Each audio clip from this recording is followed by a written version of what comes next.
میرے محترم بزرگوں، دوستوں، عزیزوں، جتنے بھی اللہ تعالیٰ کے اوامر اور احکام ہیں اور جتنے بھی اللہ تعالیٰ کے فرائض ہیں، ان سب کی بنیادی فریضہ، ان سب کا بنیادی فریضہ وہ ایمان ہے۔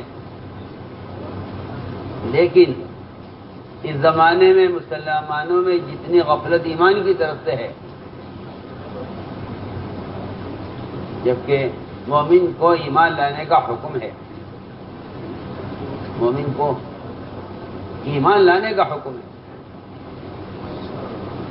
اس زمانے میں لوگ سمجھتے ہیں اسلام میں داخل ہونا ایمان لانا ہے،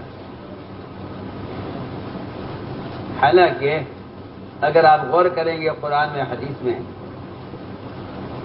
تو غیروں کو اسلام لانے کا حکم ہے اور مومن کو ایمان لانے کا حکم ہے۔ ایمان کی تجدید کرو۔ لوگ یہ سمجھتے ہیں نعوذ باللہ ثم نعوذ باللہ، کوئی آدمی کلمہ کفر کہہ دے یا کوئی شخص اسلام سے خارج ہو جائے، اس کے لیے کہا جائے گا کہ اپنے ایمان کی تجدید کرو۔ آپ غور کرنا میری بات پر۔ اس زمانے میں لوگ یہ سمجھتے ہیں کہ ایمان کی تجدید اس کے ذمہ ہے کرنا جس سے نعوذ باللہ کوئی کلمہ کفر نکل جائے،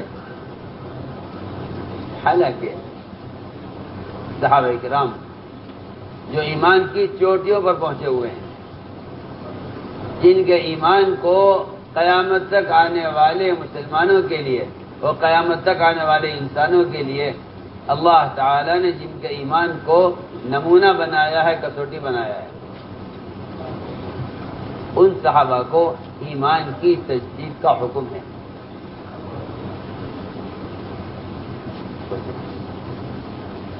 جن کا ایمان قیامت تک آنے والوں کے لیے نمونہ ہے، فرمایا آمنو کما آمن الناس، ایمان ایسے لاؤ جیسا ایمان صحابہ لائے ہیں۔ آمنو کما آمن الناس، یہ کما آمن الناس یہ صحابہ کے ایمان کی کمیت کی طرف اشارہ ہے۔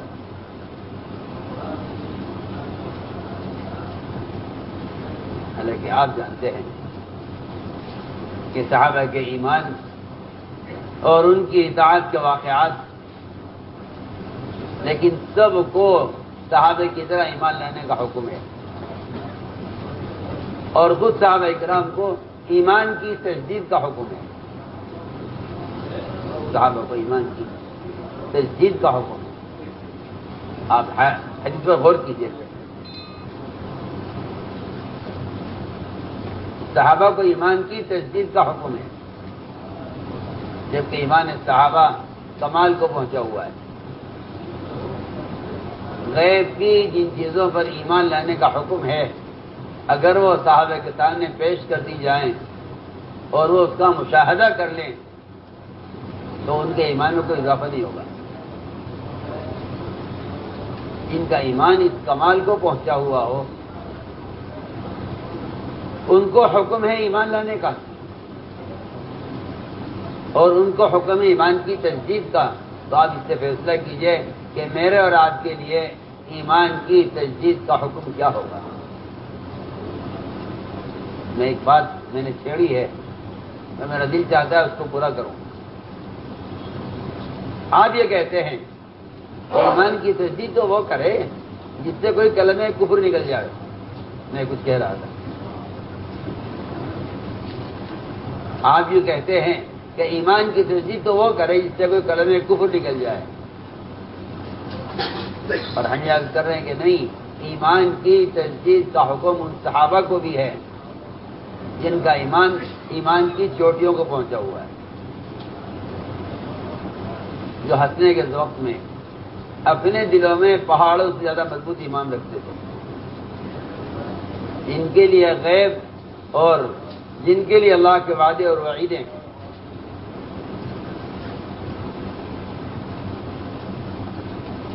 اتنا استحضار آخرت کا ہو، جن کو عبداللہ بن رواحہ رضی اللہ تعالیٰ عنہ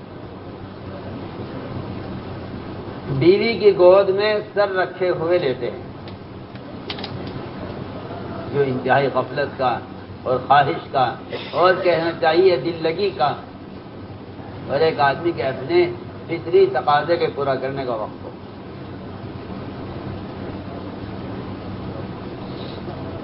لیکن یہاں ان کے رونے کی جو کیفیت ہے وہ ایسی کیفیت رونے کی ہے کہ عبداللہ بن رواحہ رضی اللہ تعالیٰ عنہ کو روتا ہوا دیکھ کر بیوی نے بھی ان کی طرح رونا شروع کیا۔ میں نے سوال کہ تم کیوں رو رہی ہے، کیا بات ہے؟ اس سوال کا مقصد یہ تھا کہ اگر تمہیں میرے رونے کی وجہ معلوم ہے پھر تو تمہارا رونا سچا ہے، اور اگر تمہیں میرے رونے کی وجہ معلوم نہیں ہے تو پھر تمہارا رونا میرے رونے کی وجہ سے ہے۔ اس رونے کا کوئی اعتبار نہیں۔ سمجھتے تھے کسی کو دیکھ کر آدمی عمل کر لے اور اس کے اپنے اندر اس رونے کی وجہ نہ ہو تو اس کو کہا جائے گا کہ اس کا رونا تصنع ہے۔ میں اس کا بیان کا ٹکڑا نقل کر رہا ہوں۔ فرماتے تھے کہ کسی گھر میں حادثہ ہو جائے، کسی گھر میں حادثہ ہو جائے، اس مرنے والے کے رشتہ داروں کا رونا وہ تو اس جانے والے کی وجہ سے ہے، باقی آنے والوں کا رونا ان کی دلجوئی کے لیے اور ان کو دکھلانے کے لیے اور ان کے غم میں شریک ہونے کے لیے ہے، یا باقی سب کا رونا ایسا رونا نہیں ہوگا جیسا رونا اس کے قریب رشتہ داروں کا ہوگا۔ اس کے بیان کا ٹکڑا میں عرض کر رہا ہوں، ذرا ان سب کا رونا تصنع کا رونا ہے، کیونکہ انہیں وہ غم نہیں ہے جو غم اس کے قریب رشتہ داروں کو ہے۔ تو میں مثال دے کر عرض کر رہا ہوں اس سوال کا کیا مقصد تھا عبداللہ بن رواحہ رضی اللہ تعالیٰ عنہ کے کہ بیوی سے کہا تم کیوں رو رہی؟ اگر تمہارا رونا میرے رونے کی وجہ سے ہے تو ٹھیک ہے، اور اگر تمہارا رونا صرف مجھے دیکھ کر ہے تو پوچھے کیوں رو رہے ہو، کیا بات ہے؟ کہ میں رو اس لیے رہا ہوں کہ یہاں میں سوچ رہا ہوں کہ پل صراط سے گزرنا کیسے ہوگا۔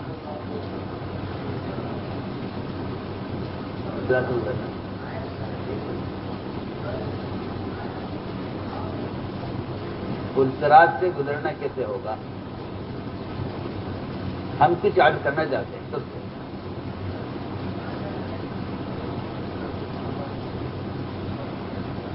آپ نے فرمایا کہ جس کیفیت پر تم میرے پاس ہوتے ہو، اگر اس کیفیت سے تم اپنے گھروں پر اور اپنے مشاغل میں رہو تو تم سے راستوں میں فرشتے ملاقاتیں کریں۔ اس زمانے کے پڑھے لکھوں سے، عوام ہو یا علماء، ان سے غلطی یہ ہوئی کہ انہوں نے اس حدیث کے مفہوم کو سمجھا نہیں، اس کو غور نہیں کیا۔ میری بات بہت توجہ چاہتی ہے، ان روایتوں پر غور نہیں کیا جن روایتوں میں ایمان کو قرآن کی آیتوں میں اور احادیث میں بیان کیا گیا ہے۔ اس زمانے کے مسلمانوں نے، چاہے وہ عوام ہو یا پڑھے لکھے ہوں، انہوں نے ان روایتوں پر غور نہیں کیا اور ان روایتوں کو کمال ایمان پر محمول کر کے یہ فیصلہ کیا کہ بھائی یہ سب سے متعلق نہیں ہے، یہ تو صحابہ سے متعلق بات ہے، یا یہ تو جو اولیاء صوفیاء قطب افضال ہوتے ہیں یہ تو ان سے متعلق بات ہے، ورنہ عام مسلمان کا ایمان ایسا کہاں ہو سکتا ہے۔ بہت اہم بات کر رہا ہوں، یہ تقریر نہیں کرنی ہے۔ مجھے سب سے پہلے میرے آپ کے دل میں یہ احساس پیدا ہونا ہے کہ مسلمان کمال ایمان میں معمور ہے۔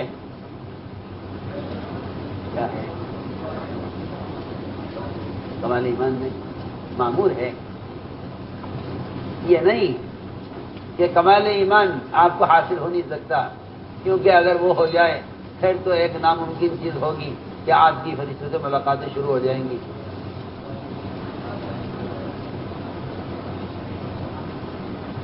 علماء نے لکھا ہے، میں ابھی اس کو نہیں کہتا، علماء نے لکھا ہے کہ جو شخص کمال ایمان کو صوفیہ اور اولیاء بیان کو لائک، شیئر اور چینل کو سبسکرائب کرنا مت بھولیے۔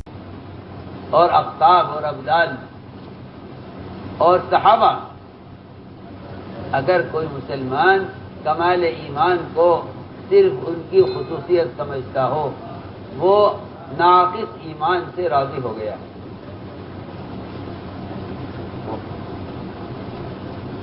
ناقص ایمان سے راضی کہ جی جیسا ایمان ہے کافی ہے، وہ ناقص ایمان سے راضی ہو گیا، وہ ناقص ایمان سے راضی ہو گیا۔ حالانکہ کمال ایمان ہر ایک سے مطلوب ہے، کمال ایمان ہر ایک سے مطلوب ہے۔ یہ بات ہرگز نہیں ہے کہ ایمان کے درجے بنا دیے جائیں کہ یہ صحابہ کا ایمان ہے، پھر یہ تابعین کا ایمان ہے، پھر یہ صوفیہ کا اور اولیاء کا ایمان ہے، یہ بیچارہ ایک عام مسلمان کا ایمان ہے۔ یہ کہیں نہیں، یہ کہیں نہ دین میں درجے ہیں نہ ایمان میں درجے ہیں، کہیں نہیں۔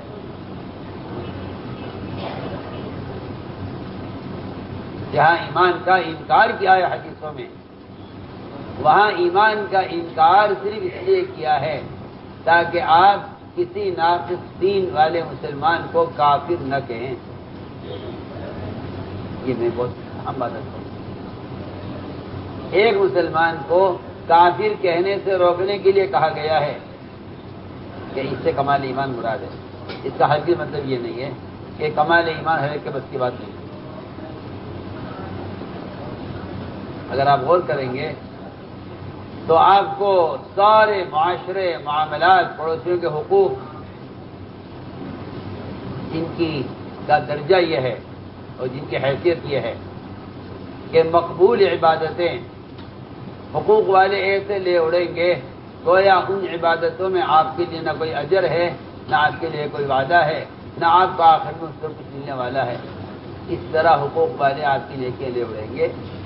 جہاں ایمان کو بیان کیا گیا ہے وہاں پڑوسیوں کے حقوق کو اس درجے سے بیان کیا گیا ہے۔ یہ نہیں کہ پڑوسیوں کے حقوق کا ادا کرنا یہ تو کمال ایمان ہے، یہ کمال ایمان ہے۔ میری بات توجہ چاہتی ہے۔ آپ کمال ایمان کو زائد چیز سمجھتے ہیں، قرآن حدیث کمال ایمان کو مطلوب سمجھتی ہے۔ یہ مطلوب ہے کمال ایمان۔ ہم نے ایک بات عرض کی ہے کہ جہاں احادیث اور روایتوں اور آیتوں کے اندر ایمان لانے کا حکم مومن کے لیے، اس سے کمال ایمان مطلوب ہے، یہ نہیں کہ ایک زائد چیز ہے۔ تو میں نے عرض کیا کہ غفلت کے ماحول میں میں نے ایک مثال عرض کی ہے، حضرت رواحہ رضی اللہ تعالیٰ عنہ کے بیوی کی گود میں سر رکھ کر رونا کہ جہنم کے اوپر سے گزرنا کیسے ہوگا۔ اس لیے آتا ہے کہ جہنم کے اوپر سے ہر شخص اپنے عمل اور ایمان کی قوت کے اعتبار سے اور اپنے حسن عمل کے اعتبار سے اس کی رفتار ہوگی۔ کیوں گزرے گا مومن تیزی کے ساتھ؟ کہ مومن کے ایمان کی قوت سے اور مومن کے ایمان کی حرارت سے جہنم کی آگ ٹھنڈی ہو جائے گی، اس لیے جہنم تقاضا کرے گی مومن کو جلدی گزرنے کا، کہ جن کے لیے مجھے جن کفار کے لیے مجھے تیار کیا گیا ہے، جن کفار کے لیے مجھے تیار کیا گیا ہے وہ آگ ٹھنڈی ہو رہی ہے کفار پر، مومن کو حکم ہوگا، جہنم تقاضا کرے گی جلدی گزرو جلدی گزرو۔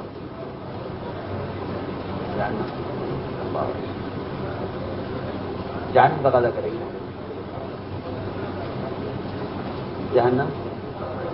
جہنم تقاضا کرے گی مومن کو۔ بڑے نکمے پن کی بات ہے۔ جہنم تقاضا کرے گی مومن کو جلدی گزرو، تمہارے گزرنے کی وجہ سے میری آگ اور اس کی تپش کم ہو رہی ہے اور ٹھنڈی ہو رہی ہے، زندگی گزرو. یعنی مومن کا پلسرات سے تیزی کے ساتھ گزرنا وہ اس لیے ہوگا کہ اس کے گزرنے کے دوران جہنم کی آگ ٹھنڈی ہو جائے گی. جہنم کی آگ ٹھنڈی ہو جائے گی تو جہنم تقاضا کرے گی کہ جن کے لیے مجھے بہکایا گیا ہے ان پر آگ ٹھنڈی ہو رہی ہے، لہذا آپ ذرا جلدی گزریے. آپ جلدی گزریے. مجھے عرض کرنا ہے کہ یہ کیفیت ایک مومن کی، آپ یہاں آ کر بعض بجائے شروع کرنے کے آپ ختم کر دیتے ہیں کہ بھئی وہ تو صحابہ تھے نا، صحابہ جیسا ایمان کہاں ہو سکتا ہے. میں اس بات پر حیرت زدہ ہوں بہت کہ جن کی طرح ایمان لانے کا حکم تھا ان کی طرح ایمان لانے کا مومن انکار کر رہا ہے. اور میں عرض کرتا ہوں اگر صحابہ کی طرح ایمان لانے میں کہ مسلمان کے اندر اس کی طاقت نہ ہوتی اور اس زمانے میں مسلمان کے اندر ایسے ایمان کے حاصل کرنے کی استعداد نہ ہوتی تو اللہ تعالیٰ اس کا حکم نہ دیتے. اللہ اس کا حکم، اللہ نے حکم دیا اس کا، آمینو کما آمن الناس. آپ نے فرمایا جس کیفیت کے ساتھ تم میرے پاس ہوتے ہو اگر اس کیفیت سے تم اپنے گھروں میں رہو تو فرشتے تم سے بستروں میں ملاقاتیں کریں، یہ کوئی ناممکن چیز نہیں ہے.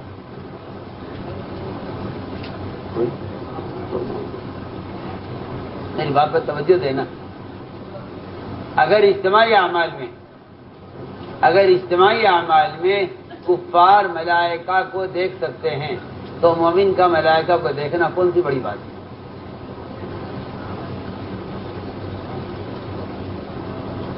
اگر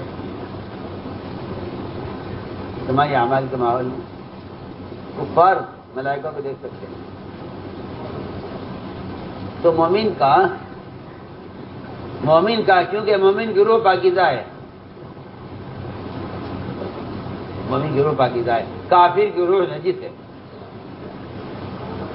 اگر وہ نجس روح کے ساتھ ملائکہ کو دیکھ سکتے ہیں اپنی آنکھوں سے تو پھر مومن جس کی روح پاک ہے وہ ملائکہ کو کیوں نہیں دیکھ سکتے؟ ہماری بات توجہ کریں. اور آپ یہاں کی بات ختم کر دیتے ہیں کہ وہ تو صحابہ تھے، ہم صحابہ تو نہیں.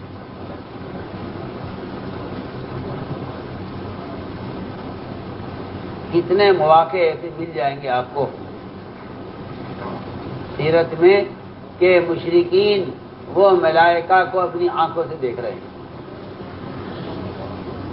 اور سمجھ رہے ہیں ایک مشرک کا بیان ہے، مشرک کا کہ ہم تو غالب آ رہے تھے اور سارا میدان ہمارے ہاتھ میں تھا، اچانک آسمان سے ایک مخلوق اتری جو سارے میدان میں پھیل گئی اور اس کا اترنا تھا اور ہمارے دلوں کے اندر مسلمانوں کا خوف پیدا ہونا تھا کہ ہم نے تو میدان کو اس مخلوق کے اترنے کی وجہ سے چھوڑا ہے. حالانکہ وہ مشرک یہ کہتا ہے کہ وہ سارے چونٹیوں کی شکل میں تھے، لیکن وہ کہتے ہیں کہ نہیں، آسمانی مخلوق اتری ہے، اس کو میں نے اپنی آنکھوں سے دیکھا ہے. مشرک کا بیان ہے، اس کا بیان ہے، مشرک کا بیان کہ میں نے اپنی آنکھوں سے دیکھا ہے، آسمان سے ایک مخلوق اتری ہے، اس کے اترنے کے ساتھ ساتھ ہمارے دلوں میں مسلمانوں کا خوف اور ان کا رعب پیدا ہو گیا. اب یہ سر پستہ قد صحابی،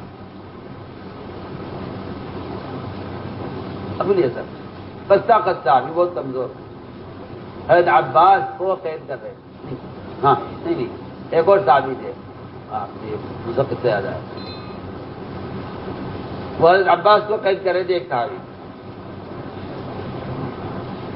جو قید کر کے لائے گئے تو ایسا میں نے اس کو قید کیا ہے. حضرت عباس نے کہا نہیں، مجھے تم نے قید نہیں کیا ہے، تمہارے ساتھ ایک بہت قوی، تم سے بہت لمبا چوڑا ایک اور آدمی تھا، اس نے مجھے، میں تمہارے قابو میں کہاں آ جاتا. اور وہ کہہ رہے بار بار نہیں جی میں نے ان کو قید کیا ہے، میں نے باندھا ہے. تم نے کہاں سے باندھا ہے؟ تم اپنا وجود دیکھو، میرا وجود دیکھو، میں تمہارے قابو میں کہاں آ جاتا. تمہارے ساتھ ایک اور شخص تھا جس نے مجھے باندھا ہے. آپ دیکھیں صحابی کو تو وہ فرشتہ نظر نہیں آ رہا تھا جو عباس کو باندھنے میں ان کی مدد کر رہا تھا، لیکن عباس کفر کی حالت میں اس فرشتے کو دیکھ رہے تھے، بار بار یہ کہتے تھے کہ تیرے ساتھ ایک اور تھا جو نظر نہیں آ رہا ہے، اس نے مجھے باندھا. اور وہ صحابی کہتے میں نے تنہا باندھا. بہت مواقع ہیں، بہت مواقع ایسے ہوتے ہیں کہ جہاں غیروں نے فرشتوں کا مشاہدہ کیا ہے. اسید بن حضیر اپنے کھلیان میں تہجد میں مشغول تھے. آسمان میں فرشتے اترے، آسمان میں فرشتے اترے. اگر آپ کہتے ہیں بھئی یہ تو ایک ان صحابی کی خصوصیت ہے، آسمان سے فرشتے اترے جن کو یہ کہتے ہیں کہ بادلوں کی طرح سفید کوئی چیز تھی اور ان کے اندر چمکتے ہوئے قمقمے تھے یا اس کے اندر چراغ جل رہے تھے، جس سے میری گھوڑی بھٹکی اور مجھے اس بات کا خطرہ ہوا کہ وہ یحییٰ جو بچہ سو رہا تھا اس کو کچل دے گی. سب سنتے واقعات، سب سنتے واقعات.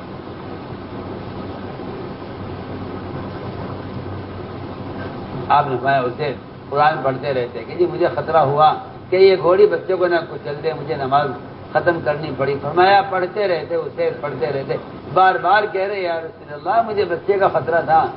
فرمایا اسے پڑھتے رہتے. تمام محلے کے لوگ آ کر ان فرشتوں سے ملاقات کرتے، انہیں دیکھتے جو تمہاری نماز پر آسمان سے اتر رہے تھے. میں یہ بات عرض کرنا چاہتا ہوں کہ سب سے پہلے مسلمان کا یہ غلط خیال ٹوٹے.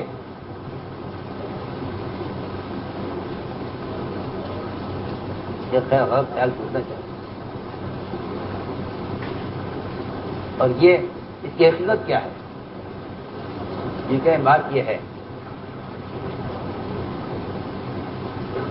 کہ جو کیفیت آپ کی آپ صلی اللہ علیہ وسلم کے صحابہ کی جو کیفیت آپ کی مجلس میں ہوتی تھی،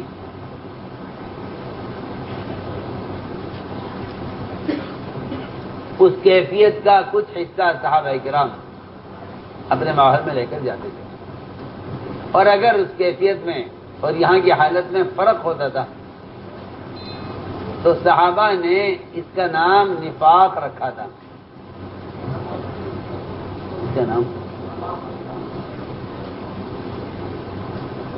آپ نے جو فرمایا یا حضر ساعتن فساعتن، اس لفظ کا مطلب یہ ہرگز نہیں ہے کہ آپ کی کیفیت ہمیشہ نہیں رہ سکتی.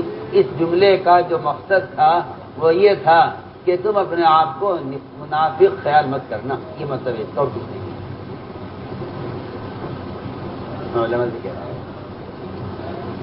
تم جو ڈر رہے ہو، پریشان ہو کہ یہ نفاق ہے، میں یہ نفاق نہیں ہے.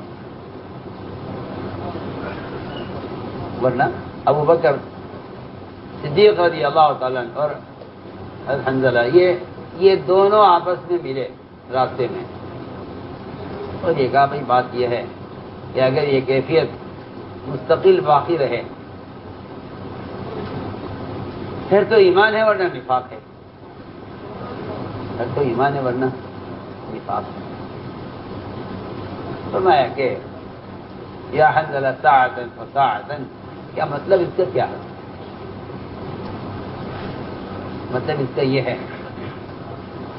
مطلب اس کا یہ ہے کہ تم اپنے آپ کو منافق مت خیال کرو، ورنہ وہ اس کیفیت کو کہ مستقل رہنے کو ایمان اور اس کیفیت کے مستقل نہ رہنے کو نفاق سمجھتے ہیں. میری تو ساری بات کا خلاصہ یہ تھا کہ ایمان کی تجدید کا جو حکم ہے، ایمان کی تجدید کا جو حکم ہے، قرآن میں بھی حدیث میں بھی، اس ایمان کی تجدید کا کیا مطلب ہے؟ صاحب فرمایا اپنے ایمان کی تجدید کرتے رہا کرو۔ صحابہ نے عرض کیا کیسے ایمان کی تجدید کریں؟ آپ نے فرمایا اکثروا من قول لا الہ الا اللہ، لا الہ الا اللہ کی کثرت سے ایمان کی تجدید کرو۔ ہماری بات یاد رکھنا، اس کثرت کا مطلب صرف انفرادی ذکر نہیں ہے، اس کا مطلب انفرادی ذکر نہیں، اس کثرت کا مطلب صرف انفرادی ذکر نہیں ہے، بلکہ ایمان کی تجدید کا ہونا کثرت ذکر سے اور لا الہ الا اللہ کی کثرت سے ایمان کی تجدید کا مطلب اور تعلق یہ ہے کہ کائنات جتنی شکلوں سے بھری ہوئی ہے اور ان شکلوں میں پڑھنے والے مسلمان ان شکلوں کو اپنا مقتدی بنا چکے ہیں اور ان شکلوں کے تابع ہو کر چل رہے ہیں، آپ ان ساری شکلوں کا قدرت کے مقابلے میں انکار کریں، اس سے آپ کے ایمان کی تجدید ہوگی، آپ کے ایمان اکثر من قول لا الہ الا اللہ، یہ سوال کا جواب ہے۔ صحابہ نے عرض کیا ایمان کی تجدید کیسے کریں؟ آپ نے فرمایا اکثر من قول لا الہ الا اللہ، کہ لا الہ الا اللہ کے مفہوم کی بکثرت دعوت دینا۔ میں یہ عرض کرنا چاہتا ہوں، لا الہ الا اللہ کے مفہوم کی بکثرت دعوت دینا یہ ایمان کی تجدید کا طریقہ ہے۔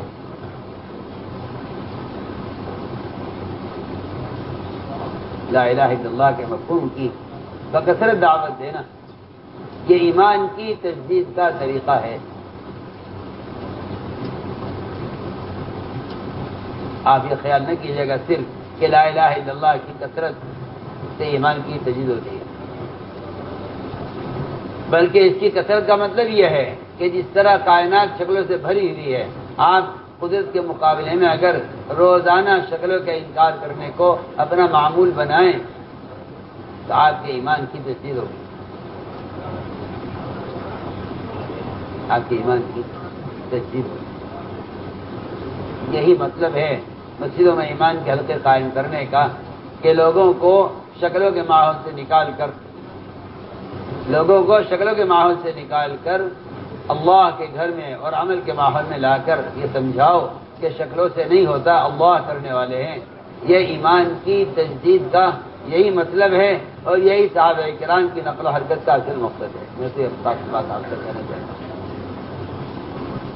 صحابہ کا یہ کہنا قم بنا نؤمن ساعۃ اجلس بنا نؤمن ساعۃ، یہ تھوڑی اگر ایمان لائیں، یہی ایمان کی تجدید کا طریقہ ہے،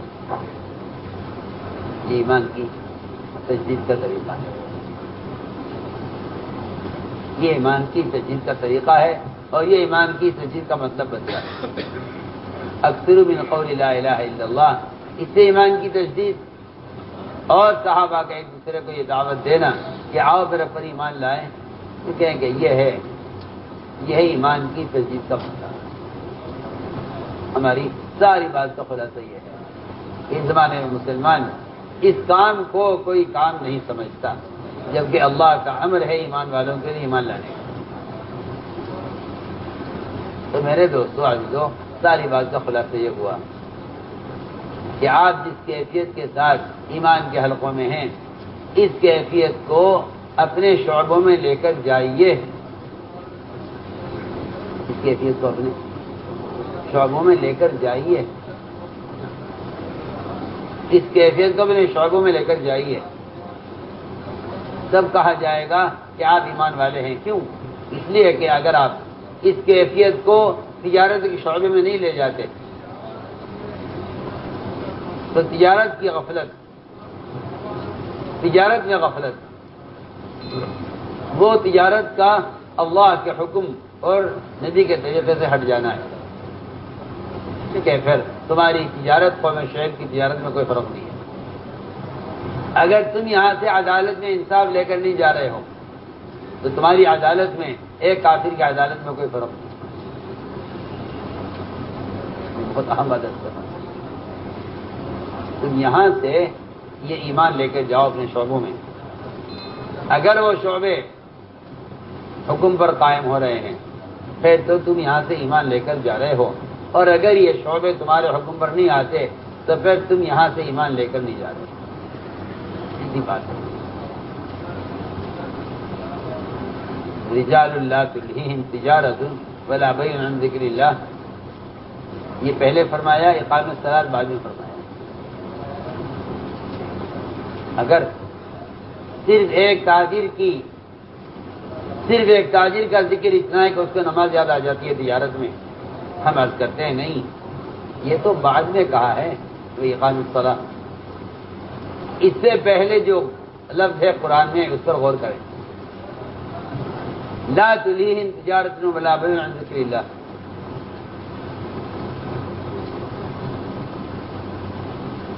لا تلہیہم تجارۃ ولا بیع عن ذکر اللہ، اس کا کیا مطلب ہے؟ اس کا مطلب یہ ہے کہ ان کا کم سے کم اتنا ایمان تو فرض ہے ان کے ذمے کہ جو ان کو تجارت میں حکم کے خلاف تجارت کرنے سے روک دے، ان کو ان کی تجارت حرام سے روک دے، اتنا ایمان ہر مسلمان کے ذمے فرض عین ہے۔ مسلمان کے ذمے اتنا ایمان فرض عین ہے، اتنا ایمان ہر مسلمان کے ذمے فرض عین ہے، جتنا ایمان اس کو تجارت میں حکم توڑنے سے روک دے، یہ ایمان کم سے کم ایمان ہے، یہ ایمان کم سے کم اتنا ایمان ہے، کم سے کم یہ ایمان ہے۔ اس لیے میں نے عرض کیا کہ قرآن کی آیتوں میں اور احادیث میں ایمان کو غور کیا جائے۔ کہیں حضور اکرم صلی اللہ علیہ وسلم نے صحابہ سے سوال کیا ایمان کے بارے میں، کئی صحابہ نے آپ سے سوال کیا ایمان کے بارے میں، جہاں صحابہ نے آپ سے ایمان کے بارے میں سوال کیا وہاں آپ کا جواب بطور تعلیم کے ہے کہ ایمان اسے کہتے ہیں۔ جہاں آپ نے سوال کیا صحابہ سے وہ اس تعلیم کے بعد امتحان ہے کہ ہم دیکھیں تو صحیح کہ تم نے ہم سے جو سیکھا تھا وہ سیکھا ہوا کیا ہے، آیا وہ تمہارے ذہن میں کوئی تصور ہے ایمان کا یا کوئی حقیقت ہے؟ اس سے آپ غور کریں گے کہ احادیث میں ایمان کو سوال جواب میں بیان کیا گیا ہے، آپ کا سوال صحابی کا جواب، صحابی کا سوال آپ کا جواب۔ آپ نے فرمایا جس نے کلمہ لا الہ الا اللہ اخلاص کے ساتھ کہا وہ جنت میں داخل ہو گیا۔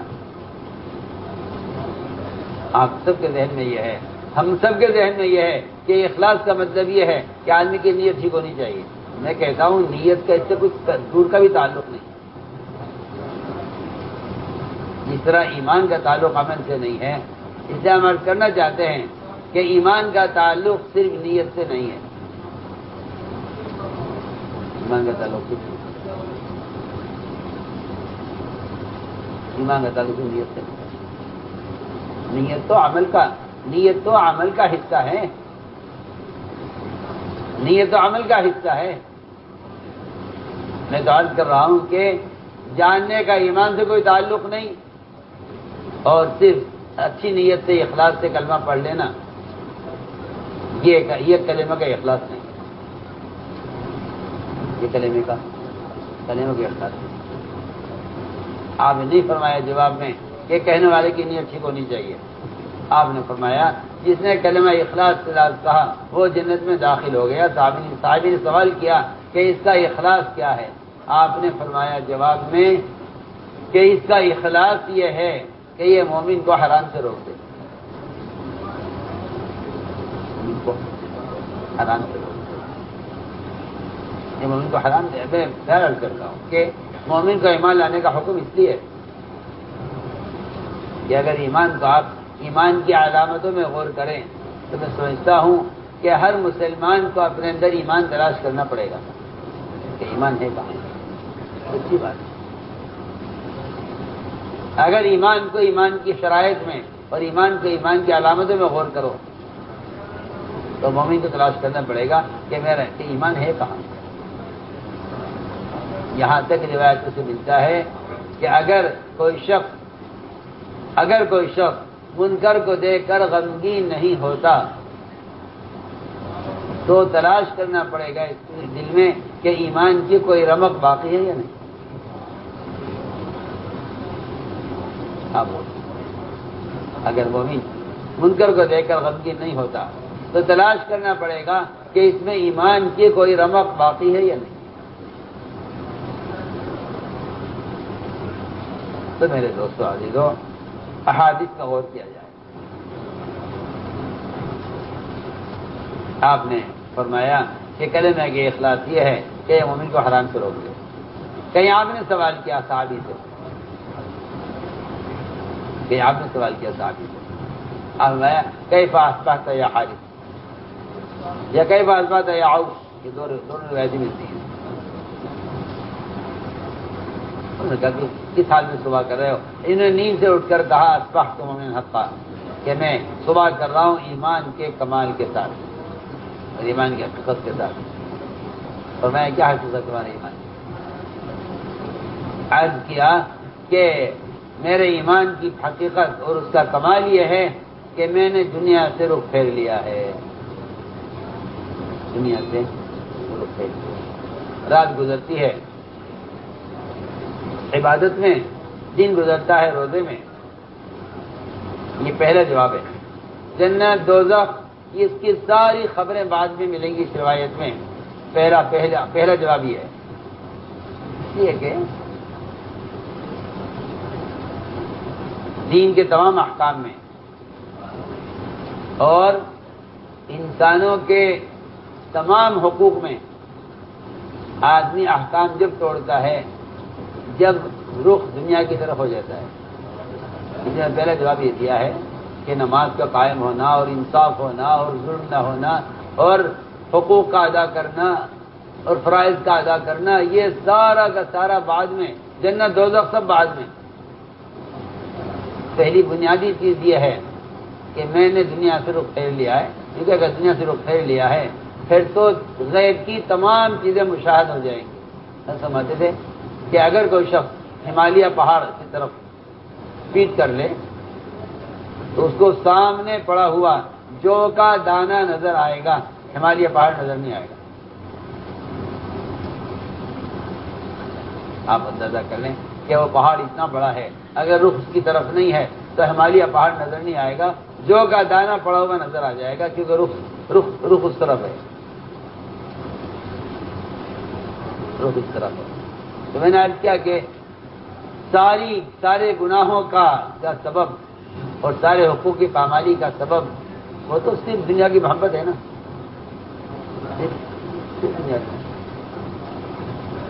میں حب الدنیا رأس کل خطیئہ، سارے گناہوں کا سبب چاہے وہ حقوق اللہ ہو یا حقوق العباد، ان حقوق کے ضائع ہونے کا جو بنیادی سبب ہے وہ صرف دنیا کی محبت ہے اور کچھ نہیں.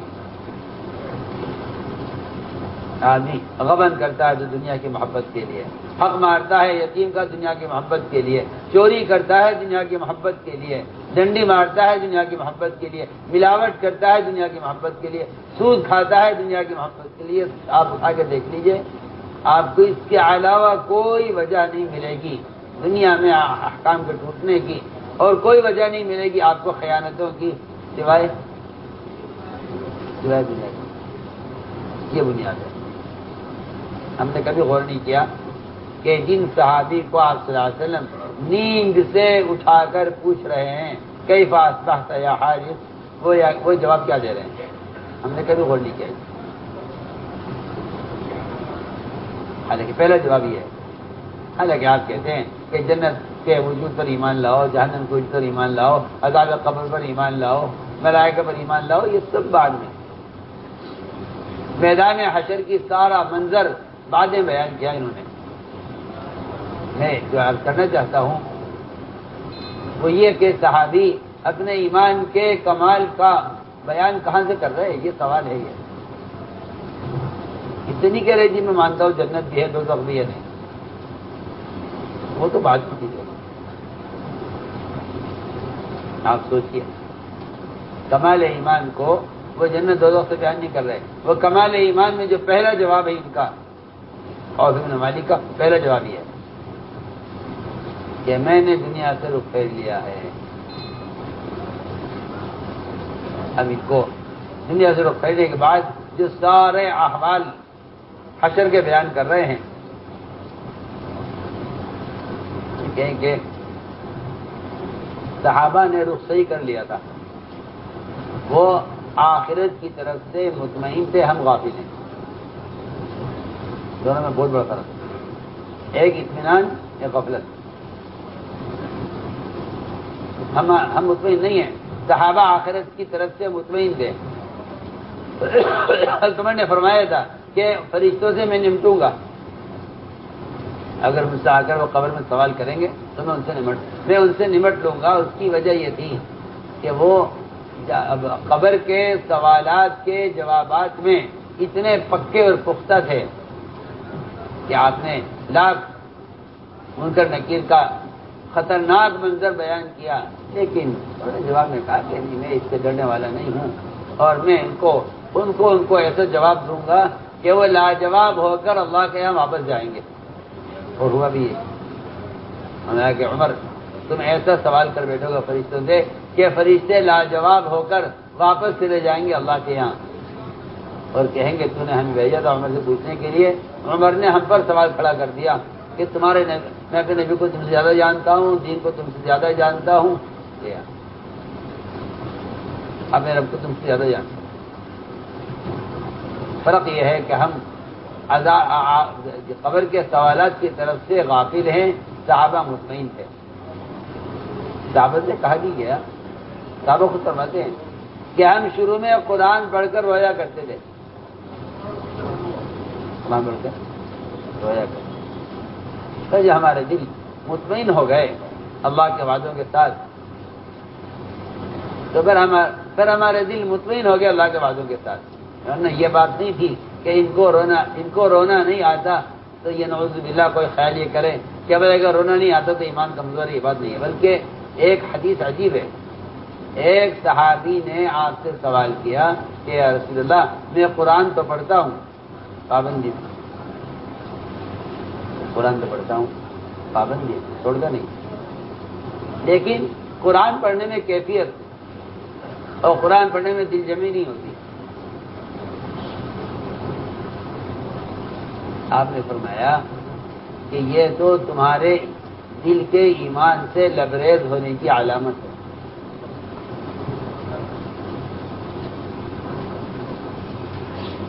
قرآن تو پڑھتا ہوں لیکن دل جمی نہیں. ہاں بہت اہم بات ہے.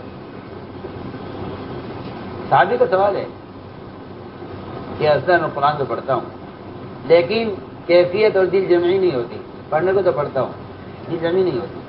وہ یہ سمجھ رہے تھے کہ یہ ایمان کی منافی ہے. آپ نے فرمایا یہ تمہارا دل ایمان سے لبریز ہو چکا ہے، یہ اس کی علامت ہے.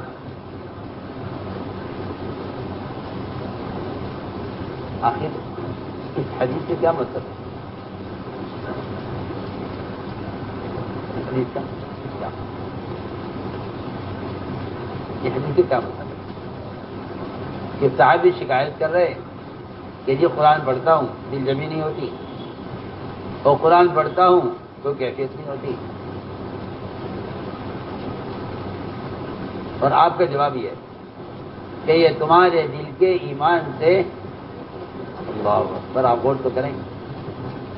صحابی تو اپنی کمزوری بیان کر رہے اور آپ جواب میں ایمان کا کمال بیان کر رہے کہ ہاں یہ تمہارے ایمان کی کمال کی علامت ہے یہ، اور تمہارا دل ایمان سے لبریز ہو چکا ہے.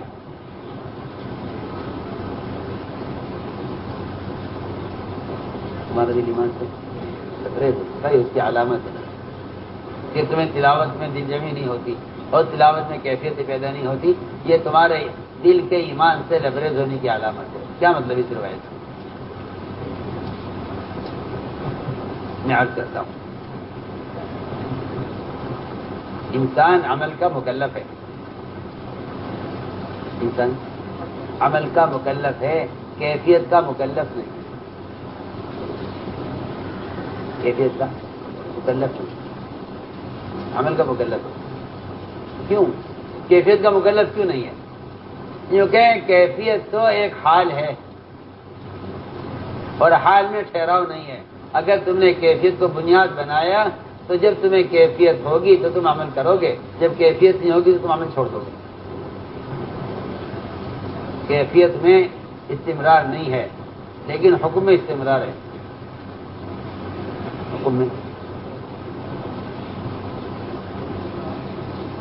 استمرار ہے، کیفیت استمرار نہیں ہے۔ تو جس چیز میں استقرار نہیں ہے وہ عمل کی بنیاد نہیں بن سکتی، جس چیز میں استقرار نہیں ہے وہ بنیاد نہیں بن سکتی۔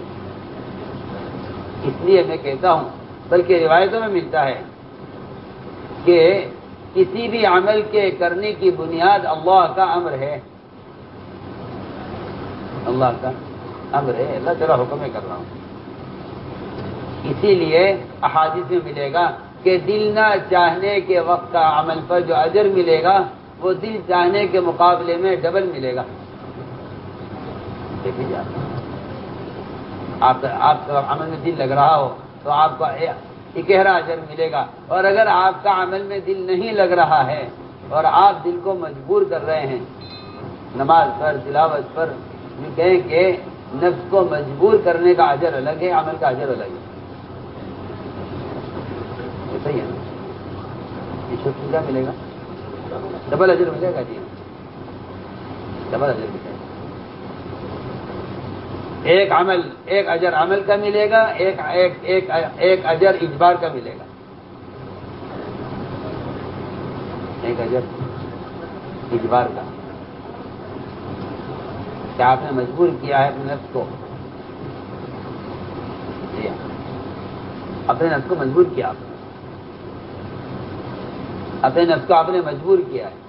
موالیاسا کا محفوظ ہے، سمجھتے تھے کہ کسی بھی عمل کی بنیاد کیفیت نہیں ہے، عمل کی بنیاد کیفیت، کسی عمل کی بنیاد کیفیت نہیں ہے، امر ہے۔ کیا ہے؟ امر ہے۔ اس لیے میری بات یاد رکھنا کہ جو لوگ کیفیت دیکھتے ہیں ان کو عمل پر استقامت نہیں ہوتی، عمل پر استقامت نہیں۔ وجہ یہ ہے کہ شیطان کو یہ ملکہ حاصل ہے، یہ بات دھیان سے سننا، شیطان کو یہ قوت حاصل ہے کہ وہ عمل کی حلاوت کو چھپاتا ہے، عمل کے کڑواہٹ کو ظاہر کرتا ہے، اور گناہ کی حلاوت کو ظاہر کرتا ہے اور گناہ کی کڑواہٹ کو چھپاتا ہے۔ یہ وجہ ہے کہ لوگوں کو عمل میں دل نہیں لگتا، گناہ میں دل لگتا ہے، کیونکہ شیطان کے پاس یہ قوت اللہ کی طرف اس کو ملی ہوئی ہے، شیطان کی قوت حاصل ہے، یہ وہ عمل کی حلاوت کو چھپاتا ہے اور عمل کی کڑواہٹ کو ظاہر کرتا ہے، اور گناہ کی حلاوت کو ظاہر کرتا ہے اور گناہ کی کڑواہٹ کو چھپا لیتا ہے، گناہ کی کڑواہٹ کو چھپا لیتا ہے۔ اور شیطان کو یہ ملکہ حاصل ہے کہ وہ عمل کرنے والے کی کیفیت میں اور عمل کے درمیان شیطان داخل ہو جاتا ہے، تو آدمی کے عمل چھوڑ دیتا ہے کہ کچھ مزہ نہیں آ رہا، کوئی کیفیت نہیں ہے،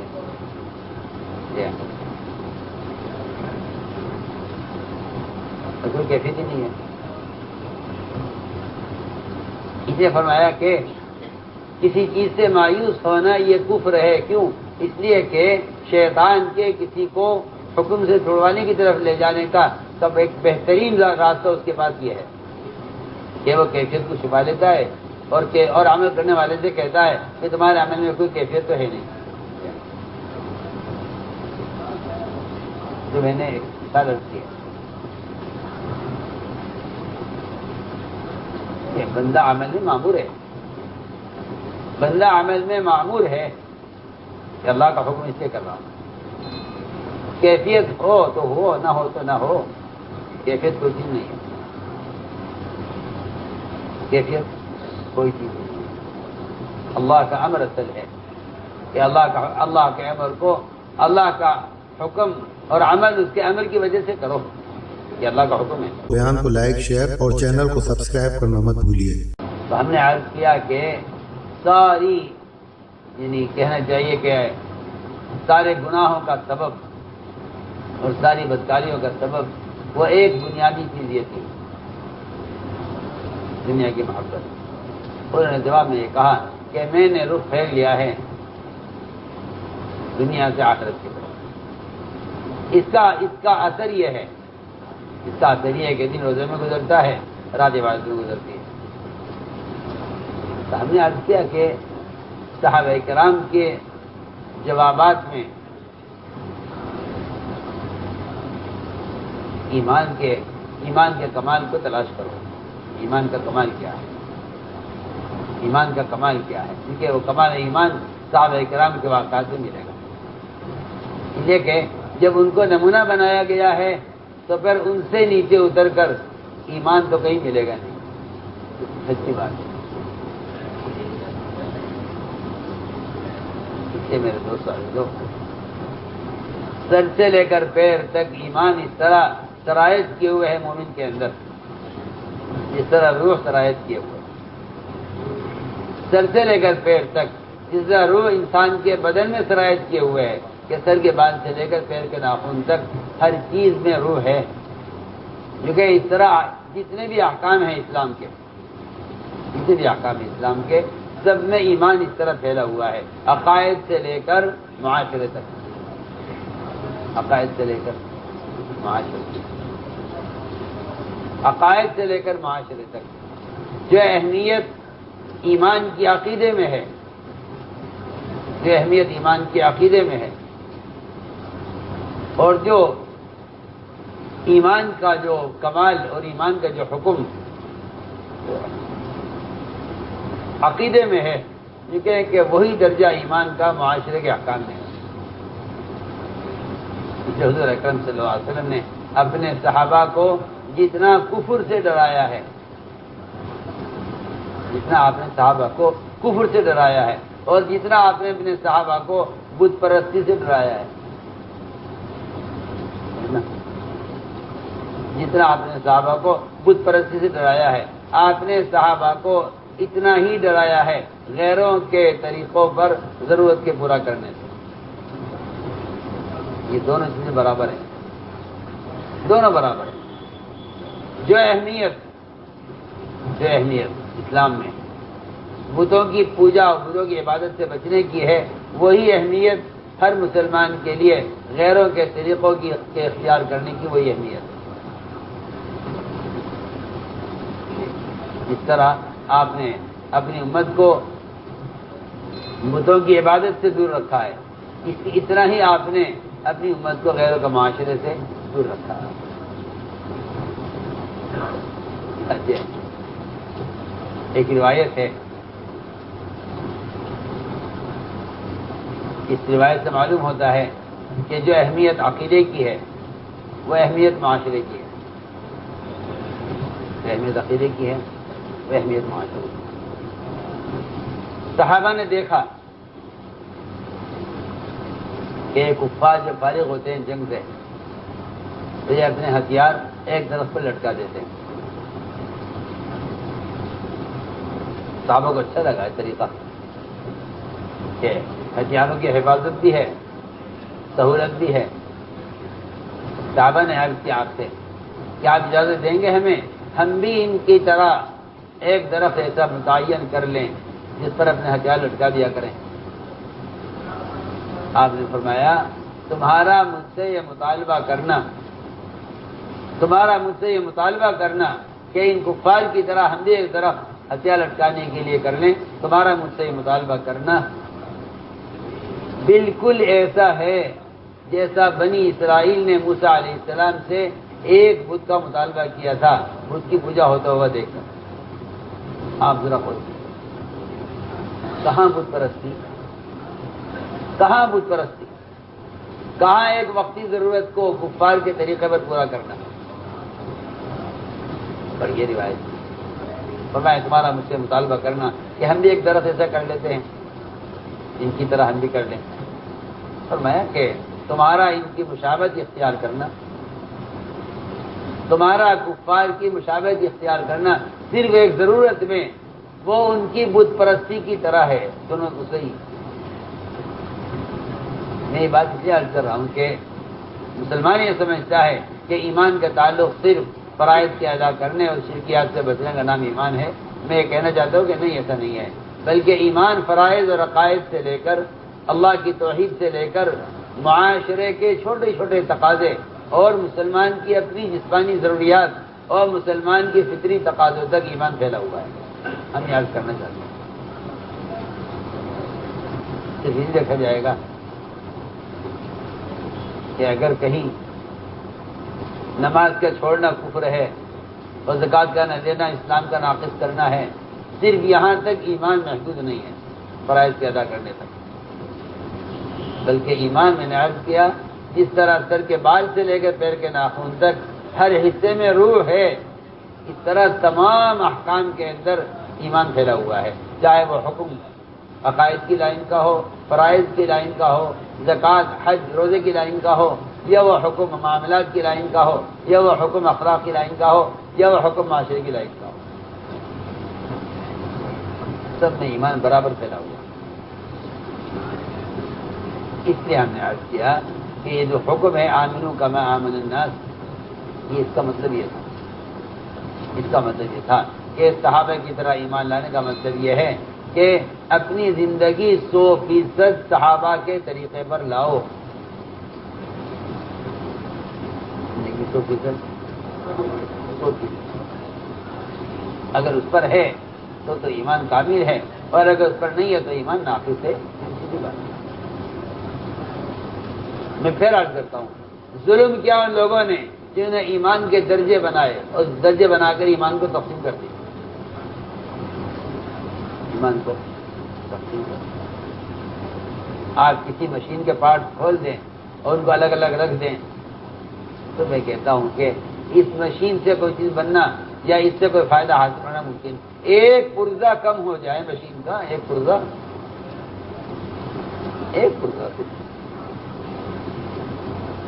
ہم ایک صاحب کے یہاں گئے، ان کی بڑی فیکٹری تھی، ایک جگہ سے گزر رہے تھے، جی وہ عصر کی نماز پڑھنی ہے کہ جی یہاں ہماری فیکٹری ہے، یہاں پڑھنی ہے، چلو فیکٹری میں گئے۔ ان کی فیکٹری میں کانچ بنتا تھا، کانچ شیشہ، جرمن کی مشین دکھ رہا ہے انہوں نے کہ ہماری فیکٹری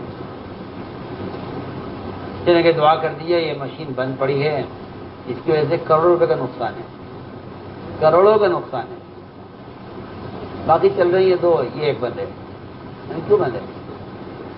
ہاتھ میں اٹھا کے لائے اتنا سا پرزہ، چھوٹا سا، یہ پرزہ ہے، یہ جرمنی سے آنا ہے، اس کے آنے میں دیر ہو رہی ہے، اس پرزے کے بغیر یہ اتنی لمبی مشین ہے، یہ اس سے ہی چل نہیں سکتی۔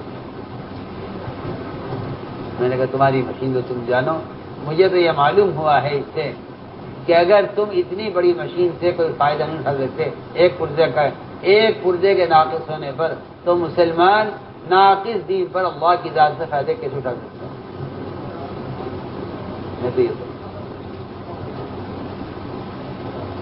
تو ذہن سے نکال دینا چاہیے کہ اگر 10% دین ہے 10% فائدہ ہوگا، 20% دین کی، ایسا ممکن ہی نہیں ہے، ایسا ممکن نہیں ہے، اس لیے کہ وعدہ کمال دین پر ہے، ناقص دین پر کوئی وعدہ نہیں۔ تمہیں حیرت ہوگی اور برا لگے گا سن کر، ناقص دین پر منافقین چلا کرتے تھے، وہ مطمئن تھے، ناقص دین پر منافقین چلتے تھے، وہ مطمئن تھے، ناقص دین پر منافقین چلتے تھے اور مطمئن تھے۔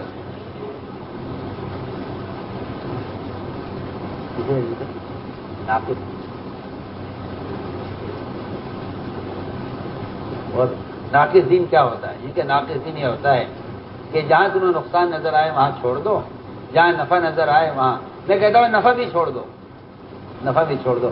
آج کل کا مسلمان اس میں ہے کہ اگر دنیا کا نقصان ہوتا ہے تو دین چھوڑ دینا چاہیے، اور جہاں تمہارا دنیا کا نقصان نہ ہو وہاں دین کو اختیار کر دو۔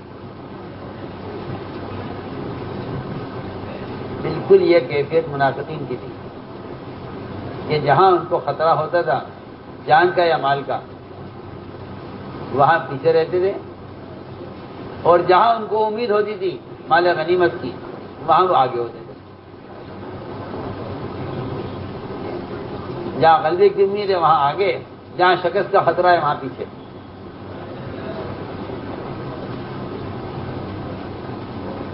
سلمان اس پر چل رہا ہے، اللہ اکبر۔ اس ناقص دین کے ساتھ مسلمان اللہ سے امیدیں کیے ہوئے، ناقص دین کے ساتھ مسلمان اللہ سے امیدیں کیے ہوئے۔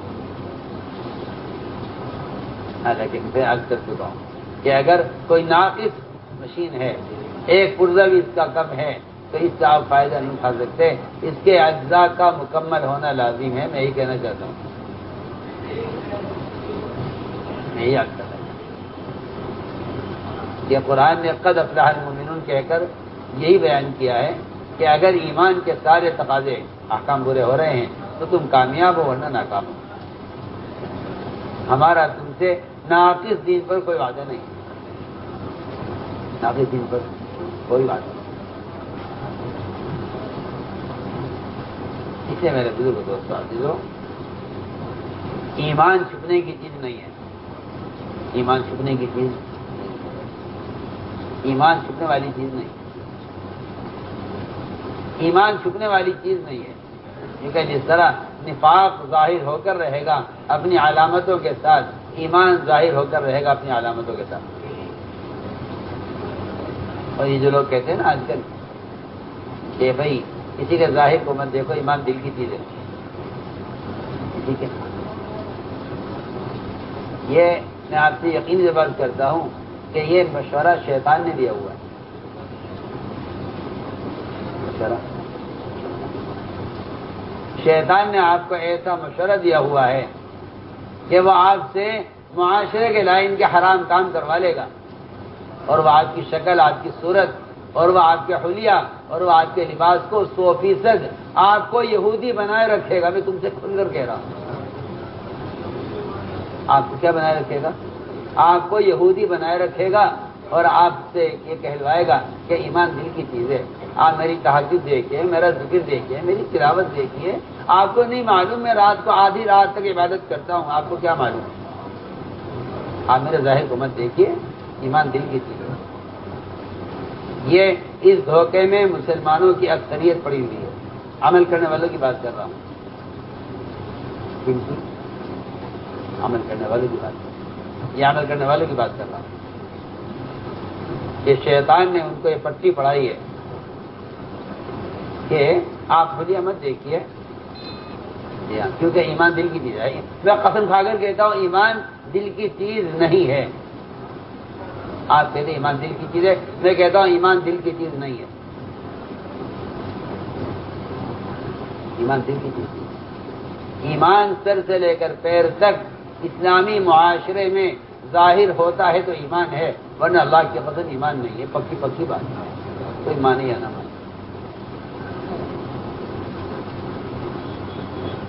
اگر آپ کے حلیے سے ایمان ظاہر ہوتا ہے تو ایمان ہے، اور اگر آپ کہتے ہیں میری تہجد، میرا ذکر، میری تلاوت اور میری راتوں کے اللہ کے ساتھ خلوت، حضرت فرماتے ہیں ہمیں اس کا کوئی اعتبار نہیں۔ کیا کہتے ہیں؟ ہمارے یہاں اس کا کوئی اعتبار نہیں کہ آپ رات کو نماز کیسی پڑھتے ہیں اور آپ تلاوت کیسی کرتے ہیں اور آپ کا اللہ کا کیا تعلق ہے، ہمیں اس سے کوئی مطلب نہیں۔ تم جانو تمہارا اللہ جانے۔ یہاں حکومت کا قول ہے، ہم تو آپ کی کیا دیکھیں گے، ہم تو آپ کے ظاہر کو دیکھیں گے، ہم تو آپ کے ظاہر کو دیکھیں گے کہ آپ ظاہر میں اتباع سنت کریں یا نہیں۔ صاحب سے بات کرتا ہوں، کہ جو آدمی اتباع سنت پر نہیں ہے خدا کی قسم اس کا ایمان ناقص ہے.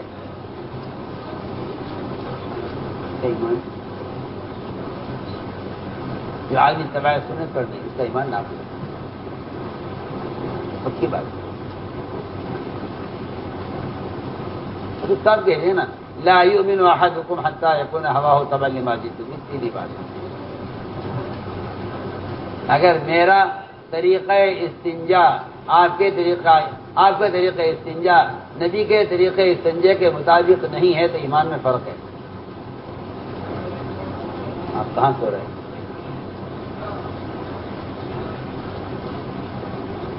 سیدھی بات ہے. کیوں؟ کہ اگر استنجا اگر مسلمان کا نبی کے طریقے پر نہیں ہے تو اس کا تعلق صرف استنجے سے نہیں ہے، اس کا تعلق اسلام کے رکن نماز سے ہے. اس کا تعلق ہماری بات یاد رکھیں. اگر آپ کے استنجے کا طریقہ نبی کے طریقے کے خلاف ہے تو اس کا تعلق استنجے سے نہیں ہے، صرف اس کا تعلق براہ راست نماز سے ہے، اسلام کے رکن سے ہے. منافقین نے یہ ایمان والوں پر اعتراض کیا. بہت عجیب بات ہے. یہ بھی تمہارے نبی کیا نبی ہیں؟ استنجے کا طریقہ بتا رہے ہیں. بھائی استنجا اس طرح چاہو کر دو، استنجے میں کیا بات ہے کہ نہیں استنجا اس طرح کرو. اس سے یہ تمہارے نبی کیا استنجا کا بھی طریقہ بتاتے ہیں؟ اتنی معمولی بات. علماء نے لکھا ہے کہ منافقین کا استنجے کی سنت پر اعتراض کرنے کی وجہ یہ ہے کہ یہ منافقین نماز کو نماز نہیں سمجھتے تھے.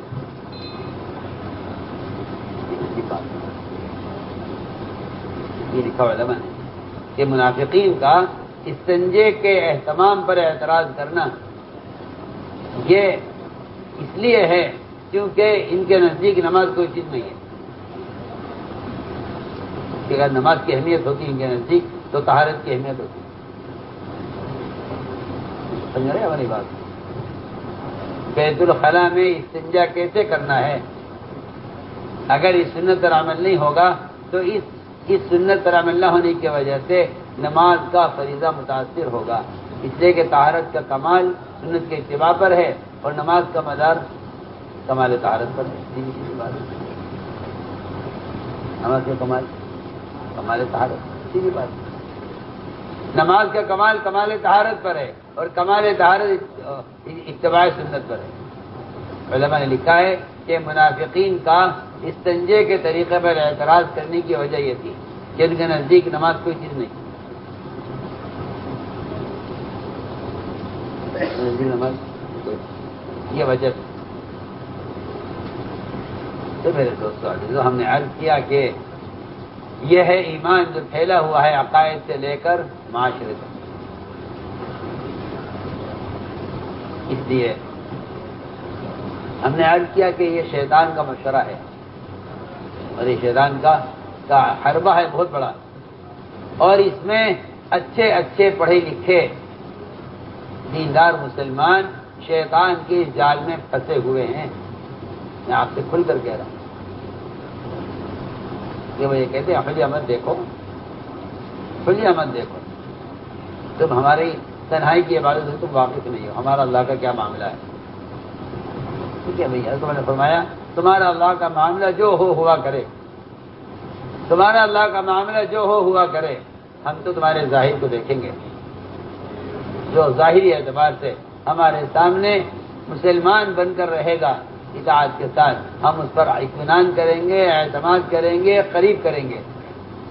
وہ جانے تنہائی اس کی اللہ کے ساتھ کیسی ہے وہ جانے. اور یہ بات حقیقت ہے. یہ بات یہ حقیقت ہے کہ جس کی جلوت اللہ کے ساتھ حقیقت میں صحیح ہوگی، جس کی خلوت اللہ کے ساتھ حقیقت میں صحیح ہوگی، جو کہ اس کی اجتماعی زندگی سنت کے مطابق ہوگی. ورنہ یہ ہو نہیں سکتا کہ ایک مسلمان کی خلوت اللہ کے ساتھ اچھی ہو، اس کی جلوت خراب ایسے نہیں ہو سکتی.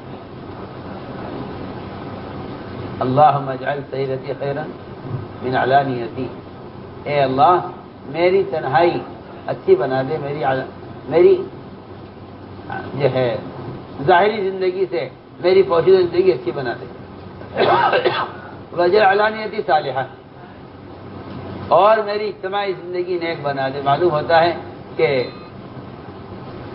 اگر کسی شخص کی ظاہری زندگی بگڑی ہوئی ہے تو یہ اس بات کی علامت ہے کہ اس کی خلوت بھی اللہ کے ساتھ بگڑی ہوئی ہے، خلوت بھی اللہ کے ساتھ بگڑی ہوئی، ورنہ یہ ممکن نہیں ہے کہ ایک آدمی کی خلوت اللہ کے ساتھ اچھی ہو اور اس کی جلوت بگڑی ہوئی، ایسا نہیں ہو سکتا۔ میں نے عرض کیا کہ سب سے بنیادی بات یہ ہے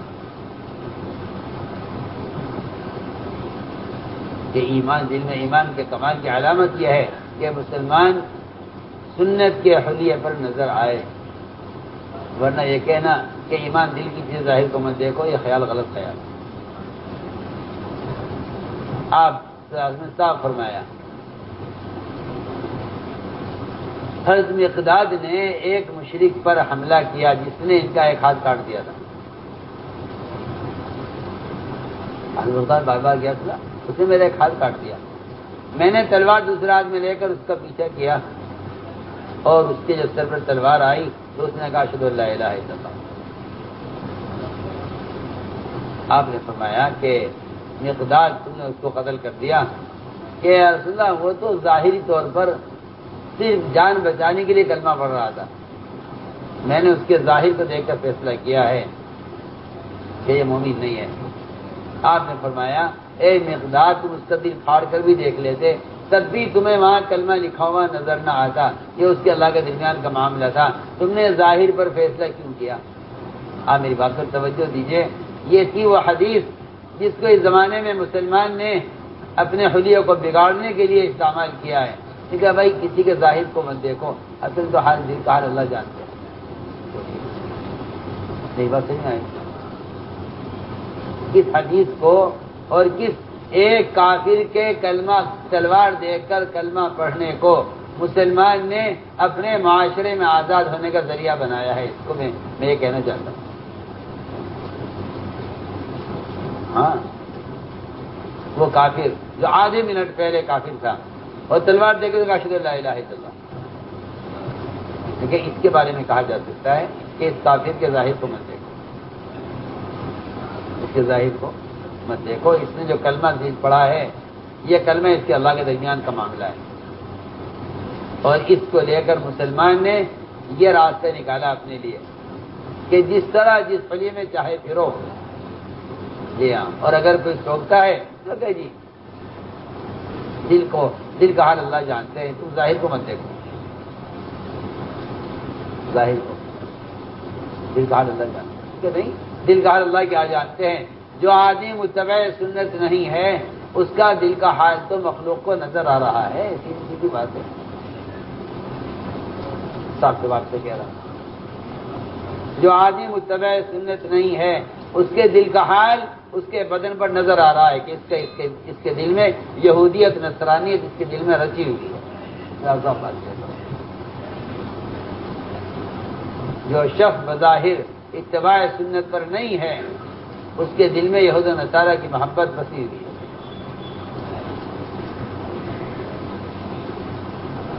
میرے دوستوں یہ تھی اصل بات کہ صحابہ کی طرح ایمان لاؤ، صحابہ کی طرح ایمان کیا مطلب ہے؟ لوگ بیان کرتے ہیں اور مجھے حیرت ہے، میں کیا کہوں آپ سے، میری باتیں آپ کے سمجھ میں آئیں گی نہیں، مجھے تعجب اس پر ہے کہ آج کل کے لوگ یہ سمجھتے ہیں کہ صحابہ والا ایمان ہونے کا مطلب یہ ہے کہ سمندر کے اوپر سے گھوڑے گزار دو اور شیر کے تھپڑ مار دو، جی ہاں، اور آسمان سے کھانا اتروا لو، یہ کیا بات ہے؟ حالانکہ اس کا ایمان سے دور کا بھی کوئی تعلق نہیں ہے۔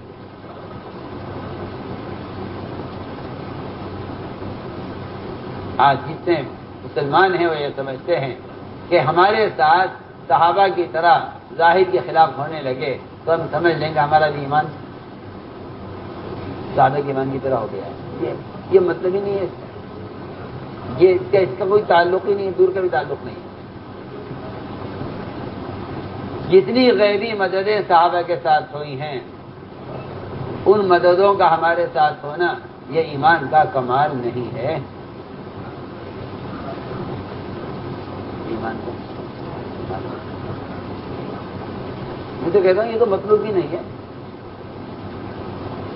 یہ تو مطلوب بھی نہیں ہے، مقصود بھی نہیں ہے۔ اور آپ جب صحابہ کی قصے سنتے ہیں تو کہتے ہیں کاش ہمارا ایمان بھی ایسا ہوتا ہے، سوچتے اسی نے کیا کہہ رہا ہوں۔ جتنے صحابہ کرام کی غیب مدد کا واقعہ سنتے ہیں نا، وہ یہ کہتے ہیں دیکھو ایسا ایسا ایسا ایمان ہونا چاہیے، یہ کیا بات ہے؟ مجھے حیرت اس بات پر کہ جو چیز موعود تھی اس میں تو ہم نے صحابہ کا نمونہ سمجھا، اور جو چیز مقصود تھی اس میں صحابہ کا نمونہ سمجھا۔ سمجھے ہماری بات؟ ہاں جی ہاں، جو چیز موعود ہے، موعود کہ کس طرح کیسے کہ پہلا تمہارے لیے فتح ہوں گے، موعود ہے۔ جابر کے یہاں خندق میں کھانا موعود ہے، جی ہاں۔ آسمان سے کھانا اترنا موعود ہے، پانی کا ڈول صحابی کے لیے اترنا، پانی پی لیا اور سیراب ہو گئے، موعود ہے۔ آسمان سے بادل اترا اور جیل میں داخل ہو کر صحابی کو برسا کے، موعود ہے۔ ان چیزوں کو مسلمانوں نے اس زمانے میں ایمان سمجھ لیا ہے، اور پھر یہ کہہ دیا بھائی ہمارے ساتھ تو ہو نہیں سکتا، لہذا قصہ ختم کر دیا۔ آج ایک مسلمان یہ تمنا تو کرے گا کاش میرا ایمان ایسا ہو جائے کہ میرے ساتھ بھی وہ ہو جو صحابی کے ساتھ ہوا ہے، لیکن آج ایک مسلمان کی تمنا نہیں کاش میرا ایمان ایسا ہو جائے کہ مجھے غیبت سے روک دے، مجھے حرام کام سے روک دے، مجھے جھوٹ بولنے سے روک دے۔ وہ صفات جو تھی نا ایمان کی، اس سے تو ایمان کا تعلق رہا نہیں۔ جو چیزیں موعود تھی اس کو ایمان سمجھ لیا، جن کا وعدہ تھا انہیں ایمان سمجھ لیا۔ لیکن مثال سے بات کرتا ہوں کہ صحابہ کے ساتھ جو ظاہر کے خلاف ہوا ہے وہ ان کے ایمان کا کمال نہیں ہے، وہ ان کی اطاعت کا کمال ہے، وہ ان کی، ہاں یہ ہے بات۔ آپ یہ خیال ذہن سے نکال دیجئے کہ جو وعدوں کا یقین کریں گے وعدے برے ہو جائیں گے، ایسا نہیں، کیونکہ وعدوں کا یقین کرنے والا، عمل کے بغیر وعدوں کا یقین کرنے والا جھوٹا ہے، عمل کے بغیر جھوٹا ہے، پکی بات ہے۔ آپ کو میری بات اوپری لگ رہی ہے اور مجھے کہنی اس لیے پڑ رہی ہیں کہ کچھ چیزیں ہیں جو ہماری عادت بن گئی ہیں، کچھ چیزیں ہماری عادت بن گئی۔ عمل کے بغیر وعدوں کا یقین کرنے والا جھوٹا ہے،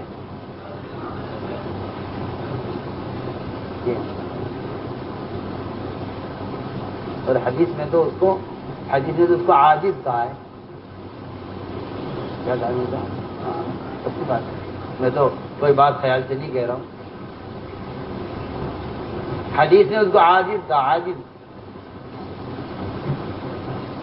کہ اپنی خواہشات کے پیچھے پڑا ہوا ہے، اور اللہ یہ کر دیں گے، اللہ تو یہ کر دیں گے، اللہ تو یہ کر دیں گے، اللہ تو یہ کر دیں گے، پڑھی حدیث۔ والعاجز من اتبع نفسه وتمنى على اللہ، یہ اللہ سے لمبی لمبی امیدیں۔ ہم کیا آپ سے عرض کریں، مشرک بھی اور کفار مکہ بھی اللہ سے امید کرتے تھے، اللہ ہمارے اللہ یہ کریں گے، اللہ یہ کریں گے، اللہ یہ کریں گے، عمل نہیں۔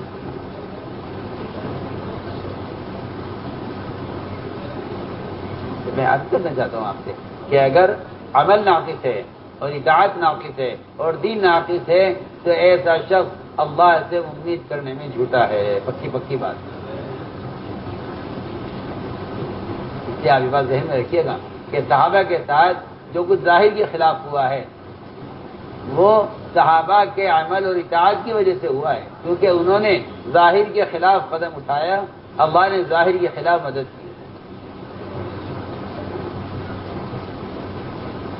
یہ نہیں کہ وعدوں کا یقین کر کے بیٹھے رہے، کہ وعدوں کا یقین ہے، ہمیں وعدے کا یقین ہے کہ وعدہ پورا ہوگا کہ نہیں؟ وعدے ایمان سے پورے نہیں ہوتے، سب وعدے ایمان سے پورے نہیں ہوتے، وعدے اطاعت سے پورے ہوتے، وعدے کی بات ہے، وعدے اطاعت سے پورے ہوتے ہیں، وعدے اطاعت سے پورے ہوتے ہیں۔ اور سچی بات یہ ہے کہ جو اطاعت کرنے والے ہوتے ہیں وہی وعدوں کا یقین بھی کرنے والے ہوتے ہیں،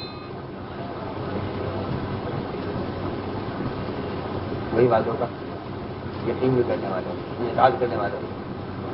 دیکھ لیجیے، آپ پڑھیے قرآن، پڑھیے نا آپ، ایاک نعبد و ایاک نستعین، استعانت عبادت کے ساتھ ہے۔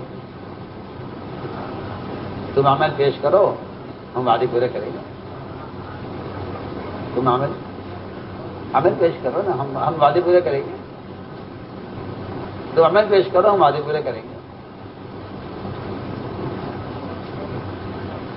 لیکن آپ عمل پیش نہ کریں اور وعدوں کا یقین کریں کہ یہ تو ہو ہی نہیں سکتا نا، کیونکہ وعدوں کے یقین کی علامت یہ ہے، وعدوں کے یقین کی علامت یہ ہے کہ مومن عمل پیش کرے، جسے وعدوں کے یقین میں عمل پیش کرے گا۔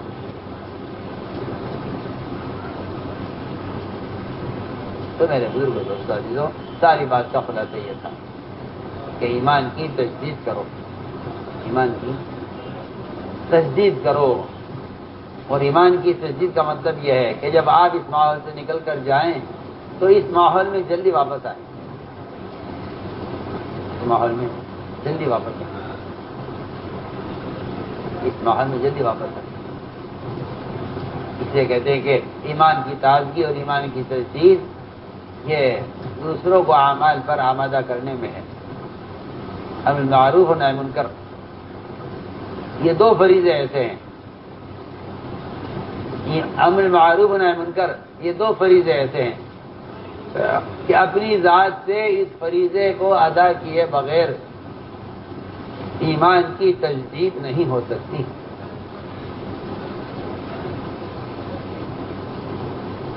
اس فریضے کو اپنی ذات سے ادا کیے بغیر، ہماری بات توجہ جاتی ہے، کسی تحریر سے، کسی کتاب سے، کسی رسالے سے، کسی اخبار سے یہ فریضہ ادا نہیں ہوگا۔ آپ سن لیجیے اچھی طرح، کسی اخبار سے، کسی رسالے سے، کسی تحریر سے، کسی قلم سے یہ فریضہ ادا نہیں ہوگا، یہ فریضہ ادا نہیں ہوگا۔ ہماری بات یاد رکھنا، ہماری بات یاد رکھنا، اور ہم آپ سے صاحب کہتے ہیں کہ کیونکہ یہ بات رواج کے اور آپ کے معمول کے خلاف ہے، اس لیے آپ کو کھلے گی، بری لگے گی، اس کی اللہ کا شکر ہے کوئی پرواہ نہیں، ذرا برابر پرواہ نہیں۔ اگر آپ کا خیال یہ ہے کہ قلم آپ کے قلم کا متبادل ہو سکتا ہے تو یہ آپ کا خیال غلط ہے، اور آپ کا اگر خیال یہ ہے کہ تحریک کی متبادل ہو سکتی ہے تو آپ کا خیال غلط ہے، کیونکہ پانی ہوتے ہوئے مٹی یہ پانی کا متبادل نہیں ہو سکتی، تو تحریک کے ہوتے ہوئے کوئی تحریر مؤثر نہیں ہو سکتی، پکی بات۔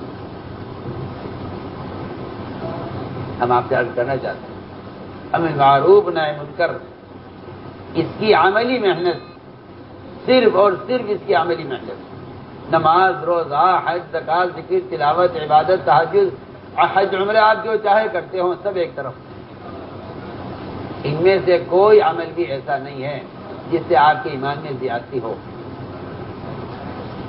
سوائے ایک عمل کے کہ آپ اپنی ذات سے اب امر معروف و نہی منکر کے فریضے کو ادا کریں، یہ واحد ایک سبب ہے ایمان کی تکمیل کا،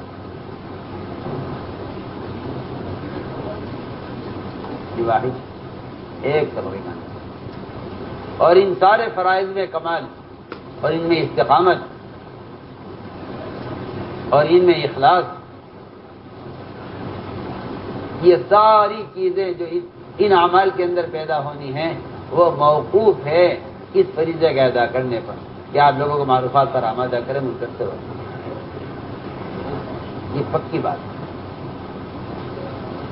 عمل کرنا چاہتے ہیں۔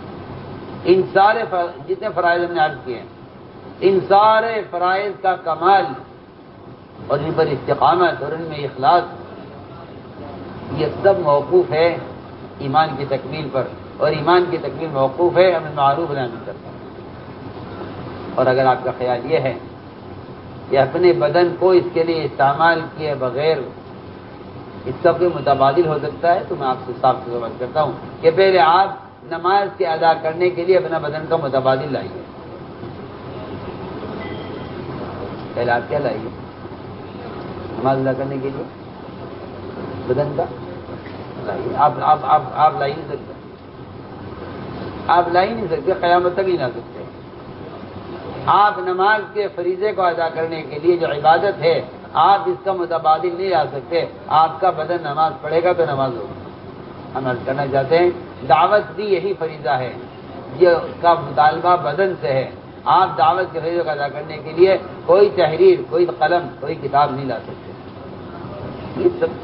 اس سے کوئی انکار نہیں کہ یہ سارا علم ہے، بے شک علم ہے، یہ علم ہے، یہ دعوت نہیں ہے، یہ علم ہے۔ دعوت کہتے ہیں کسی کو کسی عمل پر آمادہ کرنا۔ کیا کرنا؟ کتاب عمل کا طریقہ بتائے گی، کتاب عمل پر آمادہ نہیں کرے گی۔ آمادہ تو میں اور آپ کریں گے ایک دوسرے کو۔ کتاب عمل کا طریقہ بتائے گی۔ کتاب مفید ہو سکتی ہے صرف طالب کے لیے، جس میں عمل کی طلب ہے، جس میں عمل کی طلب ہے اس کو طریقے کی تلاش ہے۔ بہت آسان بات ہے، جس میں عمل کی طلب ہے اس کو طریقے کی تلاش ہے، وہ علم حاصل کرے گا کہ مجھے عمل کرنا ہے۔ بس جو عمل کا طالب ہے اس کو تو علم نفع دے سکتا ہے، جو عمل کا طالب نہیں ہے اس کو علم کوئی نفع نہیں دے گا۔ اس لیے ہم عرض کر رہے ہیں کہ ایمان کی تکمیل کا ایک ذریعہ بنایا ہے قرآن نے، وہ ہے دعوت۔ تأمرون بالمعروف وتنہون عن المنکر وتؤمنون باللہ، کہ ایمان باللہ چاہتے ہو تو یہ دو کام کر دو کہ لوگوں کو معروفات پر آمادہ کرو اور لوگوں کو منکر سے روکنے کی کوشش کرو۔ یہ ایمان کی تکمیل کا علماء نے سبب بیان کیا ہے کہ ایمان کی تکمیل کا سبب یہ ہے۔ ہم اسے عرض کرنا چاہتے ہیں کہ یہ ساری نقل و حرکت، یہ اگر آپ غور کریں تو یہ ایمان کی تجدید کے لیے ہے، جس کو میں شروع سے عرض کر رہا ہوں کہ حکم ہے اپنے ایمان کو تازہ کرو، ایمان کو تازہ کرو، ایمان کو تازہ کرو۔ ادھر صحابہ کا عمل بتا رہا ہے، ادھر میں کہتا ہوں حدیث تقریر سے ثابت ہے کہ ان ایمان کے لیے گشت کرنے سے ہی ایمان کامل ہوتا ہے۔ آپ تو انکار کر دیں، آپ کے لیے انکار کرنا کوئی مشکل نہیں ہے، آپ تو صاف کہہ دیں گے غلط ہے۔ جب اس گشت میں عبداللہ بن رواحہ نے ایک صاحب سے ملاقات کی اور یہ کہا کہ آؤ ایمان لائیں گے، تو انہوں نے جا کر یہ سوال کیا آپ صلی اللہ علیہ وسلم سے کہ جی ہم تو آپ پر ایمان لا چکے ہیں، یہ خبر نہیں کون سے ایمان کی دعوت دیتا ہے رواحہ کہ آؤ ایمان لائیں گے۔ آپ نے عبداللہ بن رواحہ کے عمل کی تائید کی ہے اور ان سے کہا کہ ہاں ابن رواحہ ٹھیک کر رہا ہے کہ یہ وہ ایمان کی حلقہ قائم کرنا چاہتا ہے، جس کو دیکھ کر اللہ فخر فرماتے ہیں فرشتوں کے سامنے۔ آپ اس روایت پر غور کیجیے، غور کیجیے۔ انہیں صاحب سے بحث کرتے ہیں کہ تبلیغ میں گشت کا جو موضوع ہے اور گشت کا جو مقصد ہے امر معروف نہی منکر کی عملی محنت ہے، جس پر ایمان کی تکمیل موقوف ہے۔ پر ایمان کی تکمیل یہ ہے، بنیادی بات یہ ہے، پر ایمان کی تکمیل موقوف ہے۔ ہم اس لیے کہتے ہیں کہ یہ صحابہ کے گشت اور ان کی ملاقاتیں، وہ خود کہتے ہیں، حضرت فرماتے ہیں یہ کام میں اس لیے کرتا ہوں تاکہ میرے ایمان میں زیادتی ہو، اس سے بڑھ کر کیا ہو۔ خود کہہ رہے ہیں یہ کام اس لیے کرتا ہوں تاکہ میری ایمان میں زیادتی ہو۔ اس لیے میں نے عرض کیا تھا کہ صحابہ کرام کا جو وہ وقت یہاں گزرتا تھا اس ماحول میں، اس سال میں کہ اگر تم اس کیفیت پر وہاں رہو اپنے گھروں میں اور اپنے اشغال میں اور اپنے کاروبار میں، تو تم سے فرشتے آ کر ملاقاتیں کریں۔ میں کہتا ہوں کہ یہ کوئی ناممکن چیز نہیں تھی، ممکن تھی تو آپ نے بتائی ہے۔ بتائی باتیں کہ آدمی کا جن کی صحبت میں اکثر وقت گزرتا ہے وہ لوگ ایسے سامنے رہتے ہیں، آپ دیکھیں جو لوگ دن بھر شیاطین کے ساتھ رہتے ہیں وہ خواب میں شیاطین کے ساتھ ہوتے ہیں، اور جن کی روحیں وہ ملائکہ کی ارواح کے ساتھ رہتی ہیں، وہ ملائکہ کی زیارت کرتے ہیں، کو شک نہیں۔ اس سے میرے دوست عزیزو بات ساری یہ تھی کہ ہر سہارے کو دعوت دے کر اس کو عمل کے ماحول میں لاؤ، اس کو عمل کے ماحول میں لاؤ، اور اس چیز کو لے کر کے رہو، کیونکہ ساری محنت کا خلاصہ ہی ایمان کی تکمیل ہے۔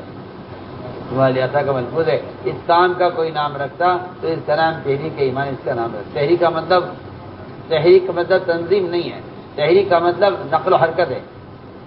آج کل تحریک کا لفظ بولا جاتا ہے تنظیم کے لیے، ہمارے ایسا کہ نہیں، تحریک کا مطلب یہ نہیں، تحریک کا مطلب حرکت میں رہنا۔ جی ہاں،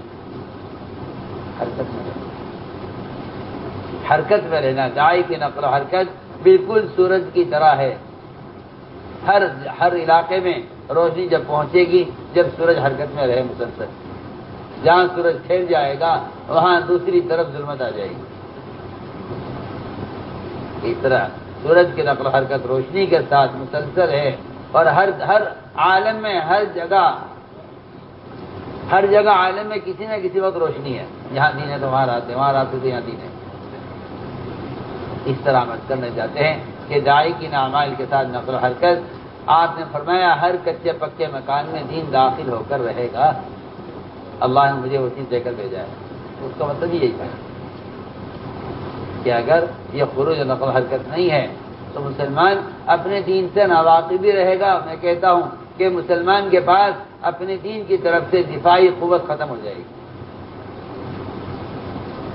مسلمان کے پاس اپنے دین کی طرف سے دفاعی قوت صرف دعوت سے ہے، صرف دعوت سے بڑھ کر کوئی دفاعی قوت نہیں، چاہے مادی ساری طاقتیں جمع کر دی جائیں۔ وجہ اس کی یہ ہے کہ مادی طاقتیں بھی جب استعمال ہوئیں جب غیبی مدد ساتھ ہوئی ہے، اگر غیبی مدد موافق نہیں ہے تو خدا کی قسم مادی طاقت نہ صحابہ کو کام آئے گی نہ بعض والوں کو کام آئے گی، یہ پکی بات ہے۔ اگر غیبی مدد نہیں ہے تو صحابہ بھی مادی قوت میں مغلوب ہو جائیں گے۔ اللہ نے دکھلا دیا، اللہ نے دکھلایا، خود دکھلایا۔ جہاں اطاعت نہیں ہے وہاں غلبے کے باوجود مغلوب ہو گئے، حالانکہ مادی اسباب اتنے زیادہ نہیں۔ جہاں مادی بہت تیاری کی ہوئی ہے اور تابع کی جہاں اکثریت، تو قرآن کہتا ہے تمہیں تمہاری اکثریت نے کوئی نفع نہیں دیا۔ یہ عمل کرنا چاہتے ہیں۔ اس ساری محنت کا خلاصہ وہ ایمان کی تکمیل ہے۔ ہمارے عطا کا ملفوظ ہے ہر سال 4 مہینے اگر اس راستے کے لیے فارغ نہیں کرو گے تو ایمان کا مزہ نہیں چل سکتے۔ یہ بات خدا کی قسم کھا کر کہتا ہوں، قرآن، حدیث اور اقوال علماء کی کہ اقوال میں یہ بات بالکل حق ہے، اس کے مطابق ہے۔ جو انکار کرتا ہے جاہل، انکار کرتا ہے جاہل۔ سال 4 مہینے یہ کہ ایک وقت مستقل اپنے ایمان کی تکمیل کے لیے امر معروف نہی منکر کی محنت کے واسطے فارغ کرنا اس لیے ضروری ہے تاکہ ایمان کی تکمیل ہو۔ ہم تو صاف سے بات کرتے ہیں۔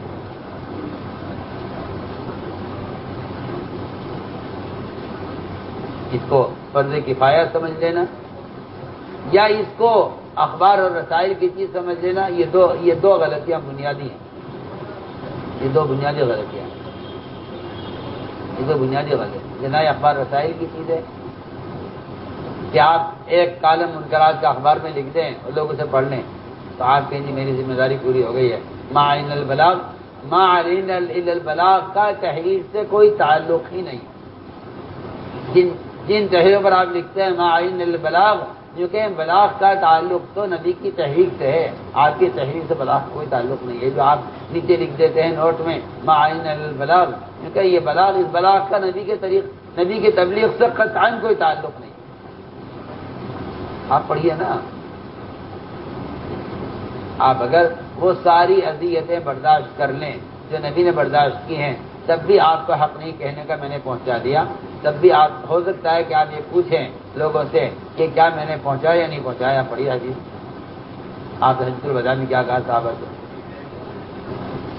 آپ تو پمفلیٹ چھاپتے ہیں، نیچے لکھتے ہیں ما عین البلاغ. یہ نبی کا طریقہ تبلیغ ہے جسے لکھ کے آپ کہتے ہیں ما عین البلاغ. آپ نبوت کی تمام اذیتوں کے ساتھ دین کی بات امت تک پہنچائیے، خوشامد کیجیے، ایک ایک کے پیچھے پھریے اور ساری تکلیف برداشت کیجیے. پھر حجۃ الوداع میں پوچھیے الا هل بلغت، هل بلغت کیا پہنچایا نہیں پہنچایا. آپ کے بڑی آپ حدیث میں هل بلغت ملے گا. یہ نہیں فرمایا کبھی میں نے تو پہنچا دیا، تم نے عمل کیا، یہ نہیں کیا، میں نے تو پہنچا دیا. الا هل بلغت میں نے پہنچایا نہیں پہنچایا. صحابہ نے کہا آپ نے پورا پہنچایا ہے. آپ نے اپنے طریقے محنت اور کوشش پر اور صحابہ کی اس بات پر اللہ کو گواہ بنائے گا. اب تو گواہ ہو جائے. یہ قیامت میں کل مجھ سے سوال کیا جائے گا.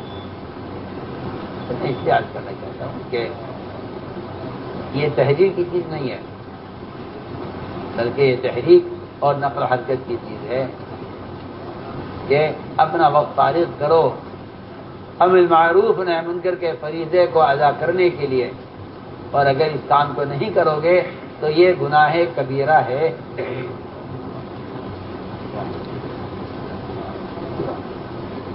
آپ تو پڑھتے نہیں نا حدیثیں، گناہ کبیرہ ہے. فرمایا کہ جو آدمی دعوت نہیں دیتا وہ کبیرہ کا مرتکب ہے.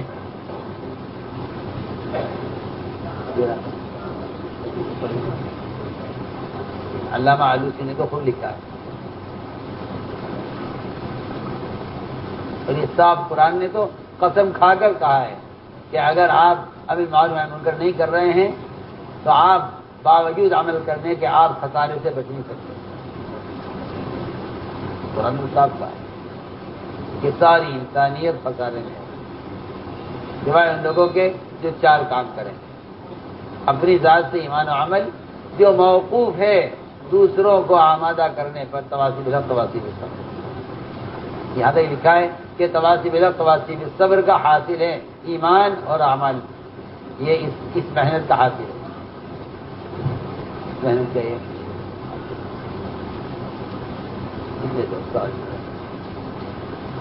اس کے لیے عزم و ارادے کرو کہ انشاءاللہ ہمیں. میں نے اس سے ساری بات یہ سمجھانے کے لیے عرض کی ہے کہ میرے آپ کے دل میں الجھن تو پیدا ہو کم سے کم کہ مجھے ایمان چاہیے. یہ سوال تو پیدا ہو. یہ اگر یہ احساس نہیں ہے تو نہ ہماری دعاؤں میں ایمان ہوگا، نہ ہماری تمناؤں میں ایمان ہوگا، نہ اللہ سے طلب کرنے میں ایمان. بالکل نہیں. ایمان کی طرف سے غافل ہو جائے گا اگر ایمان کو اس اعتبار سے غور نہیں کیا جیسے میں نے آپ کے سامنے عرض کیا. اس کے لیے قدم اٹھاؤ، ہمتیں کرو. علماء سال کے لیے آئے ہیں سال پیش کریں. جو علماء سال لگا چکے ہیں وہ عرب سال کے لیے اپنے آپ کو پیش کریں. فرمائے ماشاءاللہ، فرمائے ماشاءاللہ. 3 جماعتیں اس وقت ہمارے یہاں موجود ہیں. ایک ماشاءاللہ میوات کی ہے، ایک آکڑا بنگال کی ہے، ایک مخلوط جماعت ہے. ماشاءاللہ سب تیار ہو کر یہاں بیٹھے ہیں اور تشکیلیں مکمل اس کی جانے والی ہیں ماشاءاللہ بیرون. 3 لاکھ خرچ کی جماعت ہے ماشاءاللہ. اور فرمائے بھائی دوسرے سال کے لیے ماشاءاللہ اللہ قبول فرما لے. ادھر میوات والے ساتھی گھر دوسرے سال کے لیے اللہ قبول فرما لے. اور فرمائے بھائی، اور فرمائے. جو پہلا سال لے کر کے آئے وہ بھی فرمائے ماشاءاللہ. کھڑے ہو جائیں ماشاءاللہ. اور فرمائے بھائی.